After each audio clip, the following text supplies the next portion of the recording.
رسول اللہ صلی اللہ علیہ وآلہ وسلم نے فرمایا، اسلام کی بنیاد 5 چیزوں پر قائم کی گئی ہے۔ اول، گواہی دینا کہ اللہ کے سوا کوئی معبود نہیں اور بے شک حضرت محمد صلی اللہ علیہ وآلہ وسلم اللہ کے سچے رسول ہیں، اور نماز قائم کرنا اور زکوٰۃ ادا کرنا اور حج کرنا اور رمضان کے روزے رکھنا۔ صحیح بخاری حدیث نمبر 8۔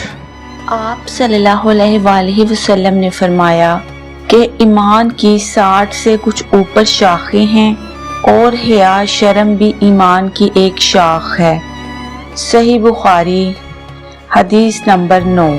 آپ صلی اللہ علیہ وآلہ وسلم نے فرمایا، مسلمان وہ ہے جس کی زبان اور ہاتھ سے مسلمان بچے رہیں، اور مہاجر وہ ہے جو ان کاموں کو چھوڑ دے جن سے اللہ نے منع فرمایا۔ صحیح بخاری حدیث نمبر 10۔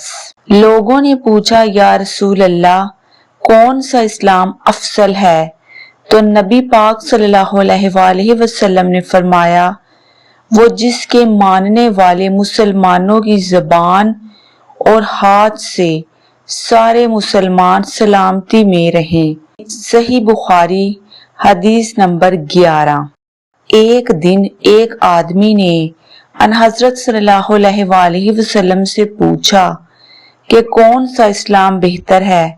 فرمایا، یہ کہ تم کھانا کھلاؤ اور جس کو پہچانو اس کو بھی اور جس کو نہ پہچانو اس کو بھی، الغرض سب کو سلام کرو۔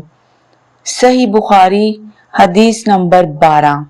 ان حضرت صلی اللہ علیہ وآلہ وسلم نے فرمایا، تم میں سے کوئی شخص ایماندار نہ ہوگا جب تک اپنے بھائی کے لیے وہ نہ چاہے جو اپنے نفس کے لیے چاہتا ہے۔ صحیح بخاری حدیث نمبر 13۔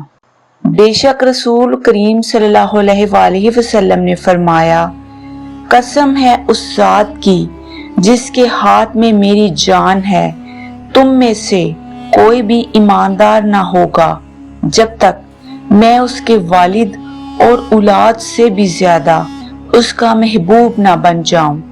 صحیح بخاری حدیث نمبر 14۔ ان حضرت صلی اللہ علیہ وآلہ وسلم نے فرمایا، تم میں سے کوئی شخص ایماندار نہ ہوگا جب تک اس کے والد اور اس کی اولاد اور تمام لوگوں سے زیادہ اس کے دل میں میری محبت نہ ہو جائے۔ صحیح بخاری حدیث نمبر 15۔